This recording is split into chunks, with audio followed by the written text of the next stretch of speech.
മാത്രമാണോ പഠിച്ചത്? മറ്റേ ഡാൻസോ അല്ലെങ്കിൽ ഇൻസ്ട്രുമെന്റ്സ് ഒക്കെ അങ്ങനെയൊക്കെ പഠിച്ചിട്ടുണ്ടോ? ഞാൻ ചെറുതായിരുന്നപ്പോൾ ഡാൻസ് പഠിച്ചിട്ടുണ്ട്. കുറച്ച് വർഷം റിഗാറ്റയിൽ പഠിച്ചിരുന്നു, അരങ്ങേറ്റമൊക്കെ ചെയ്തിട്ടുണ്ട്. പിന്നെ ഗിറ്റാർ സ്കൂളിൽ ഓർക്കസ്ട്ര ടീമിൽ ഗിറ്റാർ ബേസ് ഗിറ്റാറിനുണ്ടായിരുന്നു.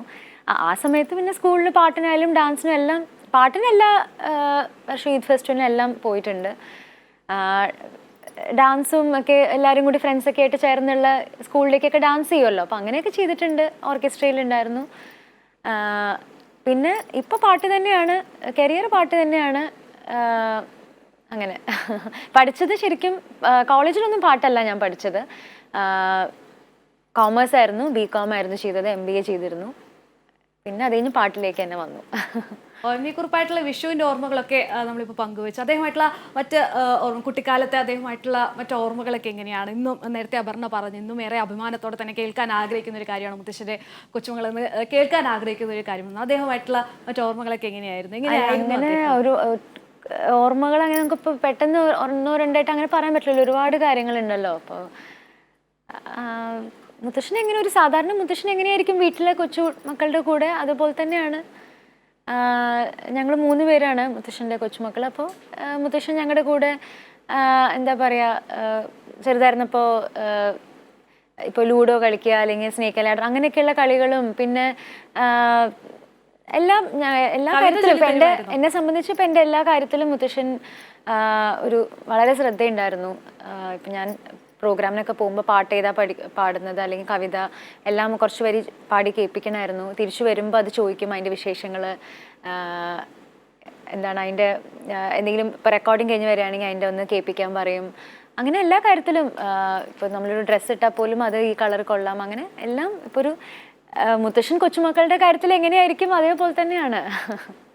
പെർഫോമൻസുകളൊക്കെ ചെയ്ത് പിന്നെയാണ് എനിക്ക് തോന്നുന്നു അപർണ സിനിമയിലേക്ക് വരുന്നെന്ന് തോന്നുന്നു. എങ്ങനെയാണ് ഒരു സിനിമയിലേക്ക്? ഞാൻ 12th പഠിക്കുമ്പോൾ ഞാൻ സിനിമയിൽ വന്നു. അത് വളരെ യാദൃശ്ചികമായിട്ട് തന്നെയാണ്. നമ്മളങ്ങനെ ഏതായിരുന്നു ഞാൻ ആദ്യം പാടിയത്? അതെ, ഞാൻ ആദ്യം പ്ലേബാക്ക് സിംഗിങ് തുടങ്ങുന്നത് മെയ്ഡ് ഇൻ US എന്നുള്ള സിനിമയിലാണ്.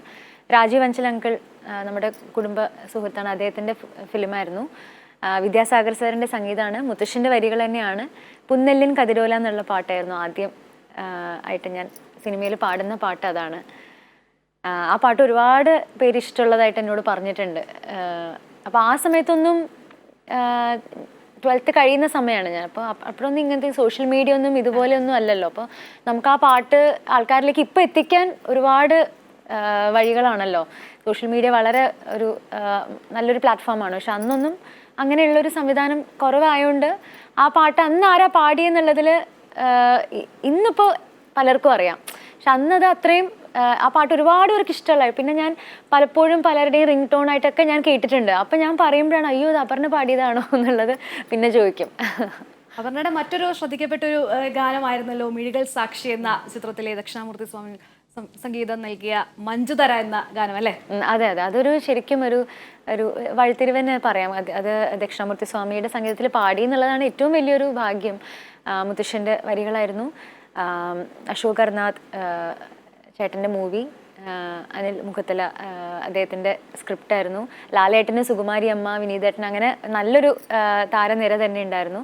അപ്പോൾ ആ പാട്ട് ശരിക്കും അന്ന് അദ്ദേഹം സ്റ്റുഡിയോയിൽ ഇരുത്തി നേരിട്ട് പഠിപ്പിച്ച് തന്ന് പാടിയതാണ്. വേറെയും അതിനകത്തുള്ള ജാനകി അമ്മയുടെയും ചിത്രചേച്ചിയൊക്കെ പാടിയ പാട്ടുകളൊക്കെയും ട്രാക്ക് അദ്ദേഹം പഠിപ്പിച്ചിട്ട് അന്ന് പാടി. അപ്പോൾ അങ്ങനെ ഒരു രാവിലെ തൊട്ട് വൈകുന്നേരം വരെ ഏകദേശം അദ്ദേഹത്തിൻ്റെ കൂടെ സ്റ്റുഡിയോയിൽ അങ്ങനെ സമയം ചെലവഴിക്കാൻ പറ്റി എന്നുള്ളതൊരു വലിയ ഭാഗ്യമാണ് എൻ്റെ ജീവിതത്തിൽ. പിന്നെ അദ്ദേഹം കമ്പോസ് ചെയ്യുന്നത്, മഞ്ജുതരശ്രീ എന്നുള്ള പാട്ട് കമ്പോസ് ചെയ്യുന്നത് ഞാൻ നേരിട്ട് കണ്ടു. അങ്ങനെ ഒരു അനുഭവം എനിക്ക് ആദ്യമായിട്ടാണ് അദ്ദേഹം. അപ്പോൾ ആ പാട്ടിങ്ങനെ പലപ്പോഴും ആദ്യം ഇരുന്ന് കമ്പോസ് ചെയ്യുമ്പോൾ ഹാർമോണിയത്തിലിരുന്ന് ഇങ്ങനെ വായിക്കുമ്പോൾ ഓരോ പ്രാവശ്യവും ഓരോ ട്യൂണിലാണ് അത് വന്നുകൊണ്ടിരുന്നത്. അപ്പോൾ ഓരോന്നും മികച്ചതായിരുന്നു. പിന്നെ ഈ ഒരു ട്യൂണിൽ ഇത് മതി എന്നുള്ള രീതിയിൽ ഇനി ഇത് റെക്കോർഡ് ചെയ്തോളൂ എന്നുള്ള രീതിയിൽ അങ്ങനെ തീരുമാനിച്ചാണ് ആ ഒരു ഇപ്പോൾ നമ്മൾ കേൾക്കുന്ന മഞ്ജുതരശ്രീ എന്നുള്ള പാട്ട് വന്നത്. അതിന് മുമ്പ് ഇപ്പോൾ ഇത് പല ട്യൂണിലും അദ്ദേഹം ഇത് പാടിയിരുന്നു. അതിനാണ് ആദ്യമായിട്ട് എനിക്കൊരു അവാർഡ് കിട്ടുന്നതും. അതെ, ഫിലിം ക്രിറ്റിക്സ് അവാർഡും വേൾഡ് മലയാളി കൗൺസിൽ അവാർഡ്, അങ്ങനെ എന്താ പറയുക, ഫിലിം ഫെയറിൽ നോമിനേഷനിലേക്ക് വന്നു. ചിത്രചേച്ചിയുടെ കൂടെ ഒരു നോമിനേഷനിലേക്ക് വന്നു എന്നുള്ളത് തന്നെ ഒരു വലിയ കാര്യമാണ്.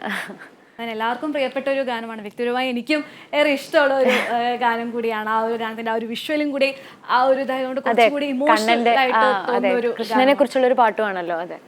അപ്പൊ നമുക്ക് എന്തായാലും ആ അത് അല്ല, ചെറിയ കുട്ടിയാവുമ്പോ നമ്മളിങ്ങനെ മുത്തശ്ശൻ ഇങ്ങനെ എപ്പോഴും എഴുതുന്നത് നമ്മൾ കാണുമ്പോൾ മുത്തശ്ശൻ ഒരു റൂമിലിരുന്ന് ഒരു ചാരുകസയിലിരുന്ന് എപ്പോഴും എഴുതിക്കൊണ്ടിരിക്കുന്നു. അപ്പോൾ അങ്ങനെ എഴുതാൻ നോക്കാന്നൊക്കെ വിചാരിച്ചിട്ട് കുഞ്ഞു കുട്ടിയായിരുന്നു. അപ്പോൾ ഞാനും ഇത് എന്താ പറയുക എന്തൊക്കെയോ ഒക്കെ എഴുതി വെച്ചിട്ടുണ്ട്. അപ്പോൾ അത് മുത്തശ്ശൻ എന്നെ ആദ്യം കൊണ്ട് കാണിക്കുകയും ചെയ്യുമായിരുന്നു.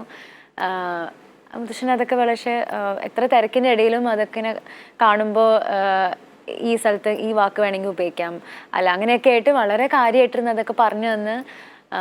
അപ്പം ഞാൻ ഭയങ്കര സന്തോഷവും ഇതൊക്കെ ആയിരുന്നു. അത് കഴിഞ്ഞ് പിന്നെ കുറച്ച് കഴിഞ്ഞപ്പോൾ മനസ്സിലായി വേണ്ട എന്നുള്ളത്. പിന്നെ സ്കൂളിൽ കഥ മത്സരത്തിനൊക്കെ പോകുമായിരുന്നു. അതിനൊക്കെ പ്രൈസ് കിട്ടിയിട്ടുണ്ട്. കഥ രചന അങ്ങനെയൊക്കെ ചെയ്യായിരുന്നു. അതെ, സിനിമാ വിശേഷങ്ങൾ ശരിക്കും നല്ല വിശേഷങ്ങൾ തന്നെയാണ്. കഴിഞ്ഞ വർഷം എനിക്ക് എൻ്റെ 2ാമത്തെ ഫിലിം ക്രിറ്റിക്സ് അവാർഡ് ആദ്യമായിട്ട് JC Daniel foundation film award കിട്ടി. അത് രണ്ടിനും ഒരേ പാട്ടിനാണ് കിട്ടിയത്. തുരുത്ത് എന്നുള്ള സിനിമയിൽ അച്ഛൻ സംഗീതം ചെയ്ത പാട്ടിന് കിട്ടി എന്നുള്ളതാണ് വളരെ അഭിമാനമുള്ള ഒരു കാര്യം. സുരേഷ് ഗോപാൽ അദ്ദേഹത്തിൻ്റെ സിനിമയാണ്. സുധീഷ് ചേട്ടനൊക്കെ ആണ് ലീഡ് ക്യാരക്ടർ. അതിപ്പോൾ തിയേറ്ററിൽ നന്നായിട്ട് തന്നെ ഓടിക്കൊണ്ടിരിക്കുന്നു തുരുത്ത് എന്നുള്ള സിനിമ. ബിജു മുരളി എന്നുള്ള ഒരു പുതിയ ലിറിസിസ്റ്റാണ്, അദ്ദേഹത്തിൻ്റെ വരികളാണ്. അപ്പോൾ ആ പാട്ട് അതാണ് ഒരു കഴിഞ്ഞ വർഷത്തെ ഒരു വളരെ സന്തോഷം തരുന്ന വിശേഷം അതാണ്. പിന്നെ ഇപ്പോൾ ഈ വർഷം ആദ്യം ഒരു പുതുവത്സര സമ്മാനം പോലെ കിട്ടിയ പാട്ടാണ് മാളികപ്പുറത്തിലെ നങ്ങിയിൽ പൂവേ എന്നുള്ള പാട്ട്. അത് മാളികപ്പുറം ഭയങ്കര ഹിറ്റായല്ലോ. അപ്പോൾ ആ സിനിമയിലെ ഒരു ഭാഗമാകാൻ കഴിഞ്ഞതിൽ ഒരുപാട് സന്തോഷം. രഞ്ജിൻ രാജാണ് മ്യൂസിക് ചെയ്തത്. വിഷ്ണു ശശിശങ്കർ എന്നുള്ള പുതിയൊരു ഡയറക്ടറാണ്. അഭിലാഷ് ആണ് സ്ക്രിപ്റ്റ് റൈറ്റർ. അഭിലാഷിൻ്റെ ഒരുപാട് നമ്മൾ നല്ല സിനിമകൾ കണ്ടിട്ടുണ്ട് മുമ്പും. രഞ്ജിൻ്റെ ഒരുപാട് നല്ല പാട്ടുകൾ. അതെ, അപ്പോൾ ഇതിനകത്ത് എല്ലാം നല്ല പാട്ടുകളാണ്. അതെ അതെ അതെ അതെ അതെ വളരെ ഭയങ്കര ഫീലാണ്. അപ്പോൾ ഇതിനകത്ത് എല്ലാം ഒരുപാട് നല്ല പാട്ടുകളുണ്ട്. അപ്പോൾ ഇതിനകത്ത് നങ്ങിലിപ്പൂവേ ഒരുപാട് പേർക്ക് ഇഷ്ടമുള്ളൊരു പാട്ടാണ്. ഞാനിപ്പോൾ പരിപാടിക്കൊക്കെ പോകുമ്പോൾ അത് പാടുമ്പോൾ ഒക്കെ ആൾക്കാർക്ക് ഭയങ്കര സന്തോഷമാണ്. അത് ഒരു നമ്മൾ മാളികപ്പുറത്തിൽ ഈ പാട്ടെന്ന് പറയുമ്പോൾ തന്നെ ആൾക്കാർക്ക് കൈയടിക്കുകയും അങ്ങനെ. അപ്പം നമുക്ക് അവരുടെ ഒരു സന്തോഷവും അതൊക്കെ കാണുമ്പോൾ തന്നെ നമുക്കും ഭയങ്കര ഒരു നല്ല ഫീലിംഗ് ആണ്. പിന്നെ ആ പാട്ട് ഇറങ്ങിയ സമയത്ത് ഒരുപാട് പേര് നല്ല മെസ്സേജസും എന്നുവെച്ചാൽ അതൊരു പ്രത്യേക സമയത്താണല്ലോ ആ സിനിമയിൽ വരുന്നത്. വളരെ ഒരു ഇമോഷണൽ ഒരു സങ്കടമായിട്ടുള്ള വേർഷനാണ് ഞാൻ പാടിയിരിക്കുന്നത്. നങ്ങിലിപ്പൂവയുടെ ഹാപ്പി വേർഷൻ ഉണ്ട്, അത് രഞ്ജനാണ് പാടിയിരിക്കുന്നത്. ഞാൻ അതിൻ്റെ സങ്കടമായിട്ടുള്ളൊരു സമയത്തുള്ള ഒരു പാട്ടാണ്. അപ്പോൾ അത് ആ ഒരു സമയത്ത് അത് കേൾക്കുമ്പോൾ പലരുടെയും കണ്ണ് നിറഞ്ഞു കരഞ്ഞു എന്നൊക്കെ ഇങ്ങനെ അങ്ങനെ അത്രയും ഇതായിട്ട് ആൾക്കാർ നമുക്ക് മെസ്സേജ് ഇട്ടും വിളിച്ചൊക്കെ പറഞ്ഞപ്പോൾ അത് ശരിക്കും ഭയങ്കര സന്തോഷം തരുന്ന ഒരു കാര്യമായിരുന്നു. അപ്പോൾ ഈ മാളികപ്പുറം ഇപ്പോൾ പറഞ്ഞ പോലെ ഭയങ്കര ഹിറ്റായ ഒരു സിനിമയാണ്. അതിലെ ഗാനങ്ങളും ഒക്കെ കുട്ടികൾക്കടക്കം തന്നെ വലിയ രീതിയിൽ ഒരുപാട് കവർ സോഷ്യൽ മീഡിയയിൽ അത് ഞങ്ങളെയൊക്കെ ടാഗ് ചെയ്തിട്ട് ഒരുപാട് കവർ വന്നു ആ നങ്ങിലിപ്പൂവിന്. അപ്പോൾ അതൊക്കെ അതെ അതെ. അപ്പോൾ നമുക്ക് എന്തായാലും ആ ഒരു ഗാനം കൂടി കേട്ടിട്ട് നമുക്ക് ഇപ്പോൾ അപർണയ്ക്ക് വിഷുവിൻ്റെ മറ്റേ തിരക്കുകളൊക്കെ ഉണ്ടാവല്ലോ, അപർണയ്ക്ക് പോകാം. അപ്പോൾ നമുക്ക് ആ ഒരു ഗാനം. ഓക്കെ, തീർച്ചയായിട്ടും. നങ്ങിലിപ്പൂവേ കുന്നോളം ദൂരെ ഒന്നായി പോവണ്ടേ, ചങ്ങാതിവാവേ നിന്നോട് കൂടെ കണ്ണായി ഞാനില്ലേ, ചെറുനാട്ടുപാതകളിൽ കനവിൻ്റെ മാമലയിൽ തളരാതെ നീ ചുവടേറവേ തണലായി ഞാനരികെ, നങ്ങിലിപ്പൂവേ കുന്നോളം ദൂരെ ഒന്നായി പോവണ്ടേ, ചങ്ങാതിവാവേ നിന്നോട് കൂടെ കണ്ണായി ഞാനില്ലേ. വളരെയധികം സന്തോഷം. എന്തായാലും ഞങ്ങളോടൊപ്പം ഈ ഒരു വിഷു ദിനത്തിൽ തന്നെ ഞങ്ങൾക്ക് ഇത്തരം പാട്ടുകളൊക്കെ പാടി ഒരു വിഷു ഇത്രയും ഒരു അടിപൊളിയാക്കാൻ സാധിച്ചത് എനിക്കും ഒരുപാട് സന്തോഷം. കാരണം വിഷുവായിട്ട് നമുക്ക് ഇങ്ങനെ കൈരളി ചാനലിൽ ഇങ്ങനെ വരാൻ സാധിച്ചു. ഈ ഗുഡ് മോർണിംഗ് കേരള എന്നുള്ള ഒരുപാട് പേര് കാണുന്ന ഒരു പരിപാടിയല്ലേ. അപ്പോൾ ഇതിലിങ്ങനെ വരാൻ രാവിലെ തന്നെ വിഷുവായിട്ട് എല്ലാവരുമായിട്ടും കുറച്ച് എൻ്റെ വിശേഷങ്ങൾ പാട്ടുവിശേഷങ്ങളും വിഷുവൊക്കെ ഇങ്ങനെ പാട്ടുകളൊക്കെ പാടാൻ കഴിഞ്ഞതിൽ ഒരുപാട് സന്തോഷമുണ്ട്. Thank you so much. Okay, അപ്പോൾ വളരെയധികം സന്തോഷമുണ്ട് വന്നതിൽ. അപ്പോൾ ഒരിക്കൽ കൂടി happy Vishu. Happy Vishu. Thank you. Aparna രാജീവാണ് നമ്മളോടൊപ്പം ഇത്രയും അധികം സംസാരിച്ചത്, നമുക്ക് നിരവധി പാട്ടുകളൊക്കെ പാടിത്തുന്നത്. അപ്പോൾ